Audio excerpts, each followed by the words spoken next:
What in the, I cannot believe, oh, you got to be kidding me. Is that now? Is it supposed to? Oh God, no way. It's too early. I'm not doing this. I am not doing this. Dad, my alarm went off. It's time to do the thing. I don't care what she says. I don't care what they say. I don't care what time it is. I'm not doing this. Putting it up. Dad, it's 5:01. You told me to set my alarm. You gotta do the thing. All right. I guess we're doing this. Hey, what is up? It is the Fit Gear Hunter, and today we're doing the review for the Polar Pacer Pro, which, as I complained about, the embargo was lifted. The media could go out and spread the word as of 5 a.m. this morning. So that's what the joke was. It was the earliest embargo I had yet seen to date. So if you like this video, please give it a thumbs up. Please consider subscribing for more. We're going to look at this in a few different ways, and I think you're going to like the way we break it down. So number one, we're just going to break down some of the direct things, like new features with the Pacer Pro. And there's also the Pacer that's being released today, but we're going to focus on the Pacer Pro. And we're going to primarily talk about, throughout this video, the types of wellness and training features and benefits that would affect people that aren't primarily focused on running. To answer the question is this a good watch, a good training watch for somebody that's not primarily focused on just running like we are, in more CrossFit and high intensity interval focus? So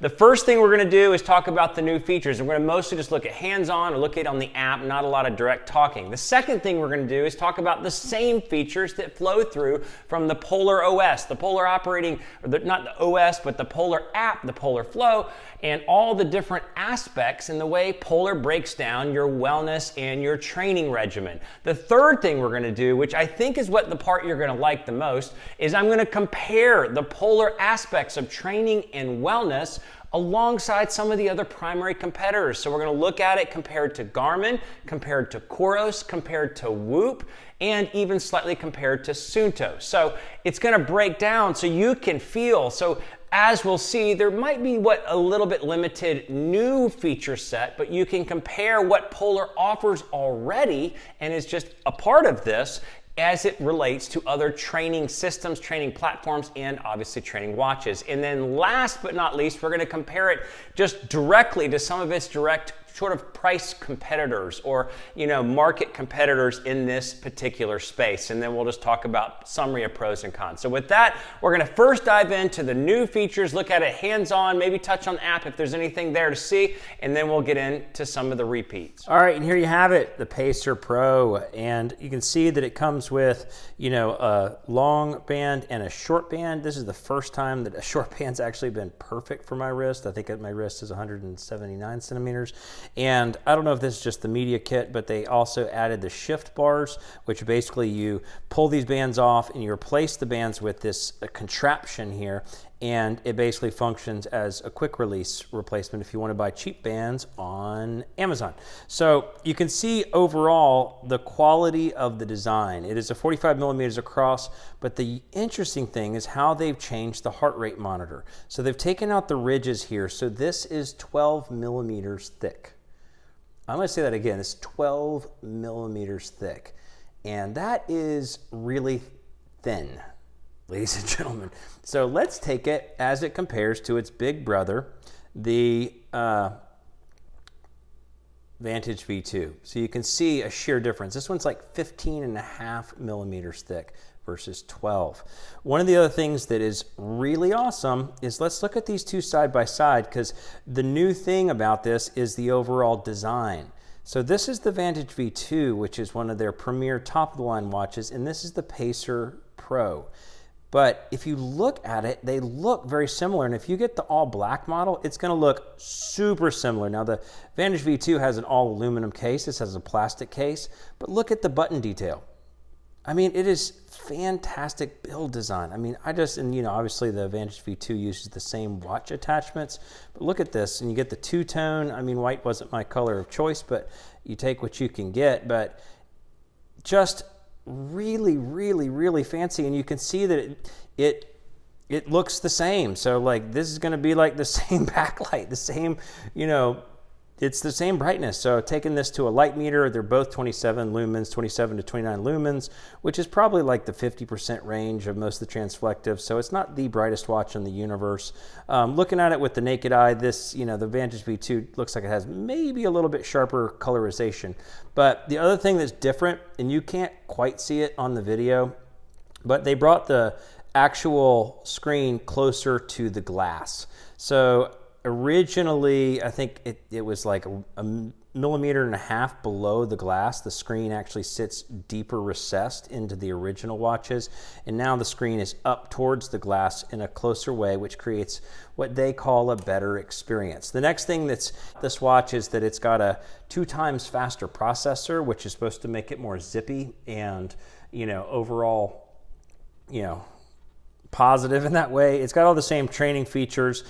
It's got a new feature called the walking test. This is really great for people that are getting into running, where you don't have to do the running test, which I really like. The running test is just an all-out run where you start at a certain pace and it's gradually getting faster and faster until you literally cannot keep up. You can't keep up with the pace. The walking test is where you just maintain your heart rate above a certain level and you just walk, and it'll give you a VO2 max from that. So that's pretty interesting, that they're incorporating things for people in a different place in the fitness spectrum.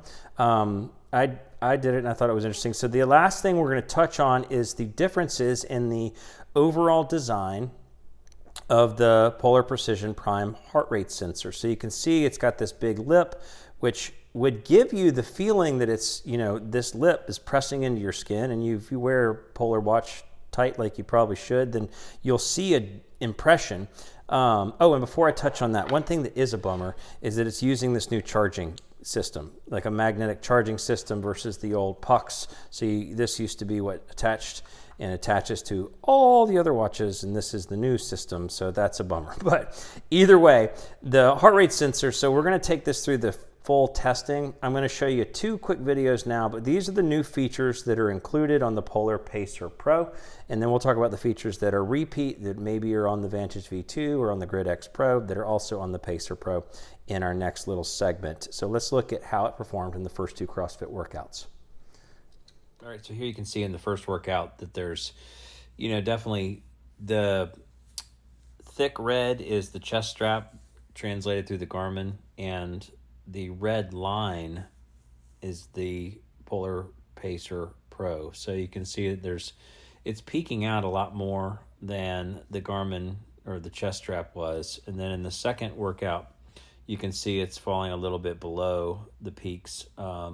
But it's still, the biggest thing I can see between the 2 of these, it is picking up the flow of the workout. Like if you look at the lifting portion in the beginning here, it actually picked up the change in heart rate and the decline in heart rate at a similar level.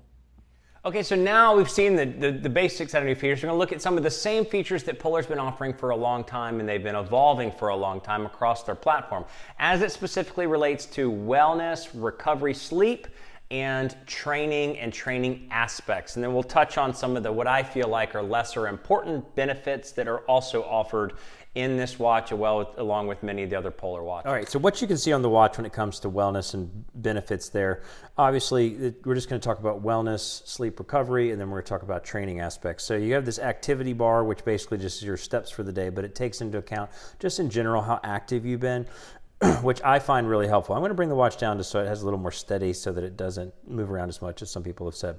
The other one that is wellness related obviously is going to be your nightly recharge, which is going to be here, and it's going to be able to break down literally, all the different aspects so you can dive into any subset of detailed information like we'll see on the app in just a second. And then the last aspect, that's the primary, wellness and health features, is the training features. You can see your training log as well as your training load pro. We're going to look at all these things in greater detail, but it breaks down your overall strain in the current week versus the last 4 weeks and the tolerance. And then obviously, it shows you where you're at on the scale. So that's the primary wellness and workout features that are seen on the watch. Let's look at all the primary reoccurring features that Polar's been offering through the app. All right, folks, so here you have it. This is the main landing page for Polar, and it gives you a summary of information. I'd say somewhat similar, but a little bit easier to read than the Garmin platform does, where you have a series of information you can scroll through. So your overall activity, which I really like the activity bar. It's not just a step counter. It's like how active in general were you today? How much did your heart rate elevate? Did you exercise? All of it goes in. Your last exercise, your training load status, productive, we'll look at that in a greater detail. And then fitness test, just because I did a little fitness test off of the watch. This is where you just lay down and it runs a test and tells you what your fitness level is. And if I touch on any of these, it's going to go into a little chart or a little explanation. My other last workout, I guess it's based on time. So my other last workout, the CrossFit session for 1 hour and 15 minutes. And then my poor sleep, I'm compromised, and my nightly recharge, and then summary of details below. You click on the next tab over on the bottom, you can see your summary of the day, you can see your heart rate at different times, but this is where I usually like to land. It shows you your sleep details, shows you your overall activity level, again, where it's showing you not just did you work out, but how active were you, and then a bunch of information down below. Then we get into bread and butter, some of the wellness aspects. I would say that the activity bar, see that daily goal status, the activity bar is a wellness aspect because it is something I just like to watch when I have, what you do is you wake up, you get your nightly recharge number, and then you can sort of track your activity throughout the day. How active were you? The nightly recharge is an awesome piece of information because it gives you your sleep score. Let's just say I slept okay, but it breaks it down into all the stats and details. You can see it may be a small level. The score in the middle left there, 76, so I got a 76 on my score, but you can see a bunch of different details, but it breaks down your comparison in percentages to other periods of time in the last 28 days. And then you have your ANS, which stands for Autonomic Nervous System Regeneration, which rates to your overall, which heart rate variability is like the biggest metric that we think of when we think of recovery, but this also takes into account breathing rate. There are watches that do breathing rate tracking, but they don't culminate it necessarily as directly into a summary of your score, like an ANS score that takes it all into account, and they both flow through together to say if you're compromised, with some tips on the day after that. Then you have your training details, so you can see what a regular workout session looks like, where it gives you, at the top it gives you this red bar of information. We're going to look at this for running and see how big the red bar can get. Your training load pro, this is like the measure of exertion, your cardio load, your TRIMP score. How hard did you really push your body in that workout? How much are you pushing your fitness forward from that workout? Then you have your heart rate metrics, and you can see your calorie zones. This is kind of interesting, like in the thick of the Metcon. So you can see up there, that's the heart rate graph. You can see down here, what you're burning at different times. So in the heart of the Metcon, I was burning carbs, and in other periods of time, just in the lifting portion, I was burning fat. So you can see different pieces of information. But the biggest thing for us in the CrossFit high intensity interval community is what was your TRIMP score, because that flows into your overall cardio load. So this is where they calculate your strain, which is your 7-day load, your average of how much load you put on your body per day over 7 days versus your average over 28 days. And so you can see that, progress is being built because I've been working out. I've been doing this sort of quasi hard 75 workout. So I've just been working out a lot more, and you can see my tolerance now is at 59, whereas my tolerance 2 weeks ago was at 45. So significant percentile difference in my overall fitness level. Tolerance is like your fitness level. And then the last thing, which is really super cool, is you can get your full history in the cardio load history, and you can see what it was at any time. And your blue level is just your fitness line. So I looked back. I think my record fitness, and I obviously don't test Polar watches or wasn't wearing it for periods of time. I think my record was like 74 or something like that. 74 was my highest tolerance score, my overall strain. The thing that it doesn't do, and the thing I think that's lacking in the overall training load, is it doesn't give you a range of how hard you should be pushing it. It just sort of says, here's how hard you push it the last 7 days, here's how hard you push it the last 28 days. So I guess if in the last 7 days you pushed it harder than your average over the last 28, then you're always getting better. But I think there's probably going to be some period of where it's just not quite that, doesn't quite apply. You can adjust your sport profiles where they have different pieces of data, because you can go in there and you can adjust, what your information on the screen is going to look like, up to 4 pieces of information. So you don't get, everything that you would want. So there's 4. That's the most you can get. That's where you can adjust pieces of information, and it saves for that workout as well as for any other workouts that you're having on any other devices. It just sort of flows through. And there's a blog for little pieces of information. But these are the primary things that are repeats that are really fantastic. And again, this summary page really hits on the primary things. Your overall activity evaluation. Again, I hate step counters. I never look at my step goal. I always turn off that stat if it's visible on some page. But this activity goal is more of a culmination of everything. Obviously your cardio load over time. Are you producing a higher fitness level? Are you pushing yourself higher? And your overall workout in your overall rejuvenation through your sleep. So this nightly recharge is my sleep, and it is my autonomic nervous system, heart rate variability, respiration, all tied into one actionable thing. So these are the things that are great. One thing I will show before I forget is what it looks like when you do a run. So I did the running test and the fitness test. This is what the running test is. You just run until the pace is so fast you can't keep up. Now, this said my fastest pace was 7:36. The problem I had here was I don't know that the GPS, and I was just running on a high school running track, the GPS was all over the place. I was running and my Garmin would be like, you're running at a 7:20 pace, and then it would be like 7:40, 7:20, 7:10 on the Polar. So I'm gonna have to check that more. But here's all the running stats. So there's a lot of running stats. You can see running power, running max, but look at the information, just all one big blob. It's just like all in big red. Not very easy for my brain to break down, but it is cool. You can see your pace over time, and you can see your wattage output over time. And so that was just sort of an interesting thing about how it put together running information or outdoor physical activity where you use GPS. So with that, let's turn it back. Okay, and this section is what I really been the most excited about, is because we're going to compare the Polar platform of how they analyze information, and they evaluate it and culminate it into actionable information for your wellness, sleep, recovery, and for your training and workout rigor. And we're going to compare it against some of the primary hitters that are out there. Namely, on the watch side, Coros, Suunto, and Garmin. We're going to look at sort of what their platform offers on these different aspects. And then we're also going to look at Whoop, because that's competitive in the CrossFit space, to see if Polar can provide all the same features or benefits, or similar features and benefits, but also give you a watch along with it. And then we'll come back together and talk about how it compares head to head with some of the primary watch offerings in this price point. All right, so we've seen this before, but this is the culmination of the recovery, sleep, wellness side, when it looks at your sleep as how much rejuvenation did you experience, both neurologically and in your overall sleep statistics. And then obviously this is the culmination of your work progress. So how did you, and I'm not going to tilt it sideways because it's just harder to edit the video, but how is your progress tracking over time? And typically I will look at it sideways because it's so easy to see visually. Are you trending upwards or down with your load over time? So now we're going to compare what you see here versus some of the competitors that are out there on the market. Garmin gives you a little bit of a different system. So we're just going to go into specifically into the training stats. This is what the training load looks like. So the maintaining, there's your recommendation. So there's a lot of words on this page, so it doesn't jump out quite as much as it needs to. So I'm maintaining fitness, and I can see Garmin does give you more specificity, specifically with the 745 and up on the Forerunner series. You can see how much volume you're building on the anaerobic, highly aerobic, and lowly aerobic front physiologically. So that's actually helpful for a rigorous training schedule if you are balancing things out.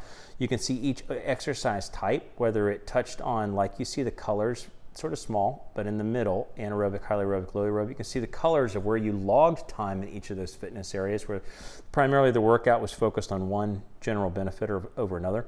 And then you see your load over time. So again, Garmin gives you a lot more specificity with regard to training, but it still gives you this same screen. And this screen is personally just not as, I don't know, it just doesn't, it's not as easy to take in as the Polar screen. When you go to the Polar screen, you can see it, over time like this, but then you turn it to the side and you can see your chart. It just a little bit more useful information. And then Garmin does a really good job now with the newer watches at giving the sleep score and the body battery. So I can see that my heart rate variability was stressed and I worked out a couple different times, and I wore myself down to like 19%, 20% charge, and my sleep score based on 8 metrics is giving me a sleep score. So the two pieces of where my body battery stands in the sleep score is what would relate to the recovery nightly recharge. So the thing that's different is body battery is working all the time. So it's showing my stress level throughout the day and how much it has an effect on me. So now let's look at one of the bigger competitors, and that's Coros. Now the Coros competitor is the Pace 2, and we'll talk about that and specifically in a little bit. And this is the Evo Lab, where you can see your fitness over time. And it's just a bunch of charts that if you go across time, you'll find when I last wore a Coros watch.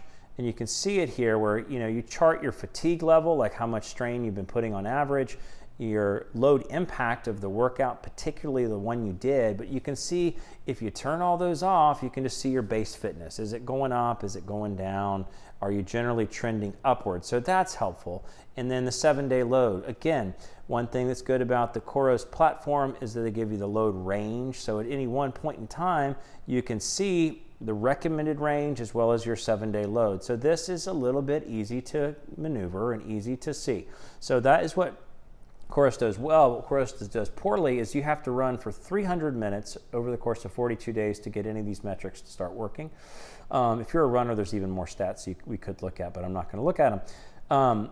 So you have to run 300 minutes for this to start tracking, and that's a problem for me. And the last thing I would say that's a problem for me is the sleep is just abysmal. So if I was able to go back in time to a time when I had sleep that was logged, then you would see that it would take forever to get back to it. It's just not useful. So there's no real metric for wellness and recovery. So let's look at Suunto, second to last look at Suunto. Suunto, we're not going to actually look at the wellness recovery side because I haven't been tracking that for a long time, but it does basic sleep tracking, and they do what's called resources, which is similar to the body battery, but it's just not as detailed, not as laid out. But the Training Peaks training load is pretty good. So every workout generates a training stress score where you actually chip in to your how hard you pushed your body. And that training stress score from each day and point in time will evaluate how much fatigue you have, as well as how your fitness is growing. Now, the form factor is, in general, from what I can tell, it's a terrible word, terrible nomenclature. And you can read about what each of these words means, but it's sort of like how hard are you pushing yourself. So the more negative the form line on the second line, the bottom line goes, the more you are actually pushing your fitness upwards, like you can see on the fatigue level on the top side. Why it's not at least more clear, but it is really useful information. In this fitness development, you can see my fitness level over 26 weeks. I can trend upwards as I'm starting the hard 75, or I've been doing that for 2 weeks. And when you get into the -10 and below on the form, you're in the productive training. So I'm not even there yet, even though my fitness level is going up. And then the last one we'll look at is the Whoop system. So it keeps doing this where it takes me back, but I have to go back a few days to where I can see what the Whoop provides. So again, a summary, the overall amount of strain that you took on that day with the overall amount of the workout itself, and you can see one activity and what the heart rate looked like. It just gives you super simple stats. This was CrossFit, I did whatever I did on the 24th of November. And then it gives you this recovery. The recovery is interesting though, because it's a simple score. You just get one time in the morning, and then you're like, okay, now I can know kind of how to approach the day. And the recovery is based on 4 factors: heart rate variability, resting heart rate, sleep, and respiration rate while you slept. But look closely at those numbers. So my heart rate variability was better. My resting heart rate was 4 beats higher, which is percentage higher. My respiration rate was way higher. That's not good. And look at the number of sleep. I slept 5 hours and 49 minutes. And it's still, I had said I had 78% recovery. So it is like majorly overweighted in the heart rate variability score category. Now my heart rate variability did go from whatever 26 to 39, which is really weird. And so I don't know if I don't think that took the strap off. But the fact that I got 5 hours and 49 minutes, I only accumulated 60% of what they thought my sleep goal should be based on where I am. And I could even say, okay, well, maybe the day before, had played a factor in it. So the day before I had a strain of 9.9 light exertion. So maybe that's what made my heart rate variability go up. But what this is saying is that if my body is physically not sore because I had a light workout day the day before, then that's the biggest driving metric for overall recovery score. Because I got terrible sleep, resting heart rate was bad, and my respiration rate was way bad. So anyway, here's what you can see, and you can see it over time, your strain scores over time, like how much volume you're putting in, your recovery, your heart rate variability over time, and your sleep score over time. So those are the primary platforms as they all compare back to Polar. And what summary of information you get on the Polar platform in its base level as you would compare it to some of the primary other options. All right, so there you can see all the different features, and you can glean from it whatever you want. I'm not saying one is necessarily good, bad, or otherwise, except for Coros on the sleep side or the wellness side. I'm not saying comparatively along those things, but you can see what the feature would look like if you were using one product over another. So how does it compare head to head?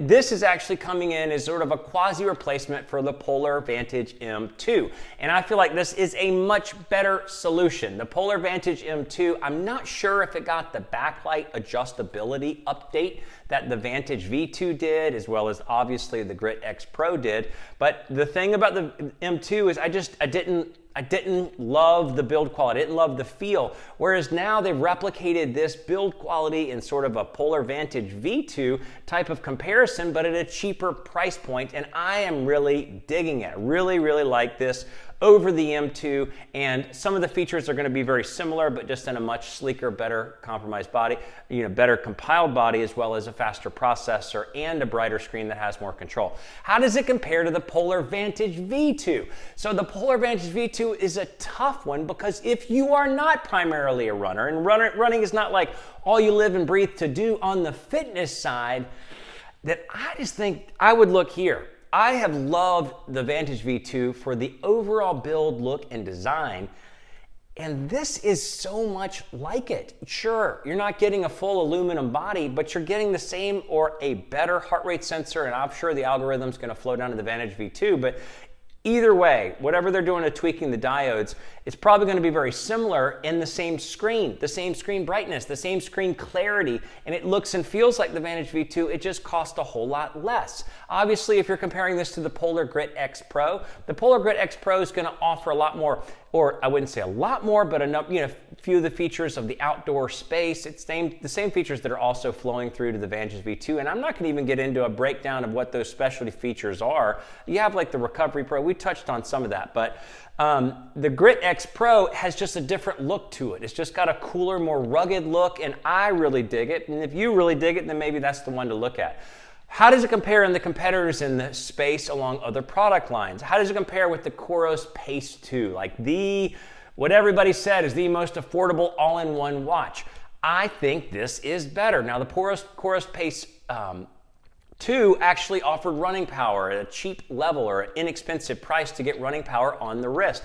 The Polar Pacer Pro offers that. Now, the Polar Pacer does not. So you have to look at the $300 price tag, and that's versus a $200 Coros Pace 2. But the Pace 2 is completely lacking in the wellness part, completely lacking in sleep analytics and recovery analytics from those types of things.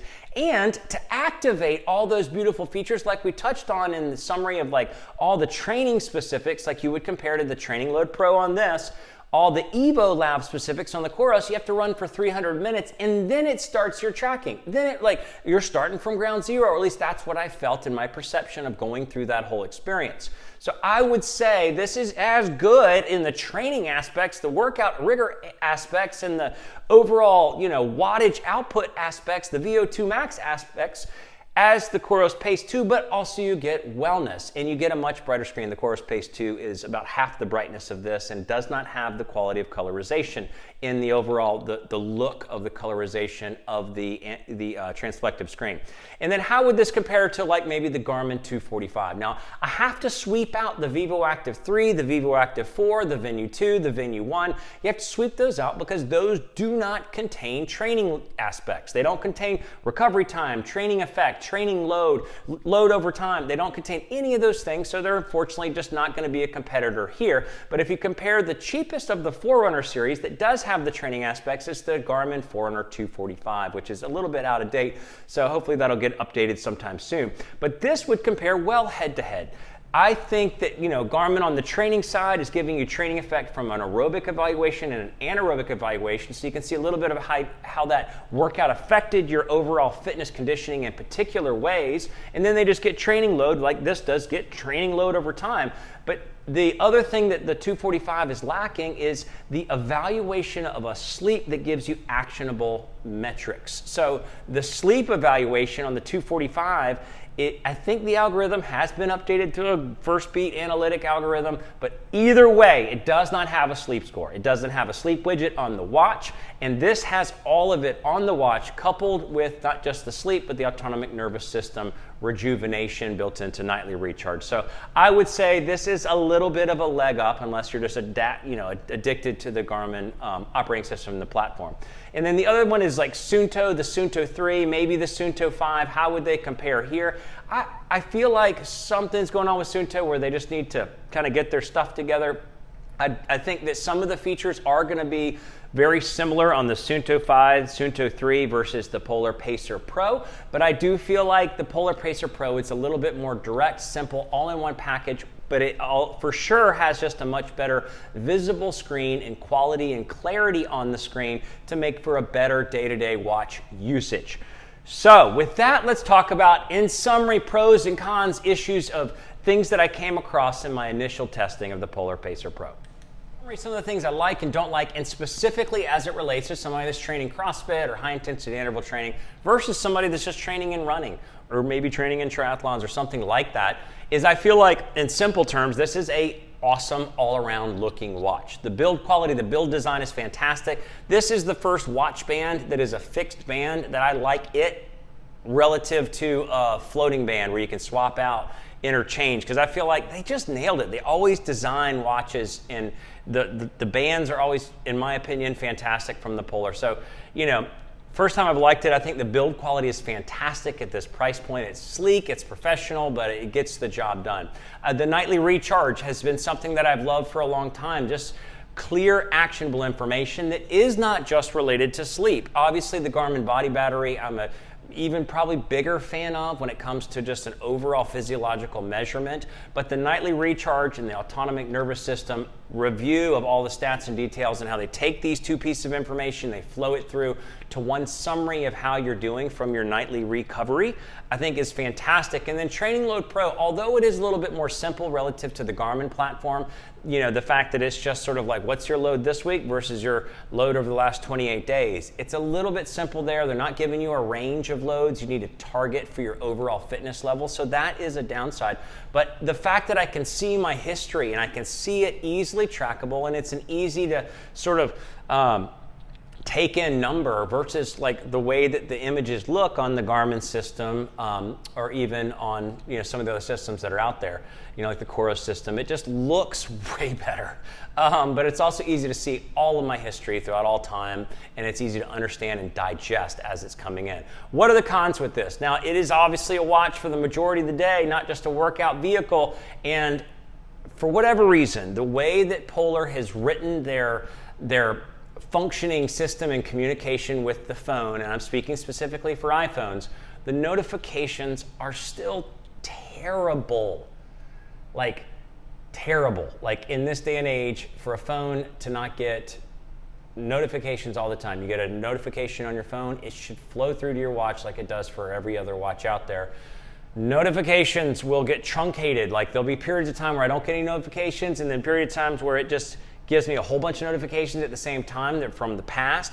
And then there's even periods of time where it gives me the same notification over and over for no reason. And maybe those are bug fixes, but I know that the primary communication fix is not one that's going to happen because it's on the Polar Vantage V2 and on the Polar Grit X Pro. So if you're deeply independent of notifications being timely, quick, and visible, this is going to cause you some frustrations. The other thing that I have a hard time with is the screen size.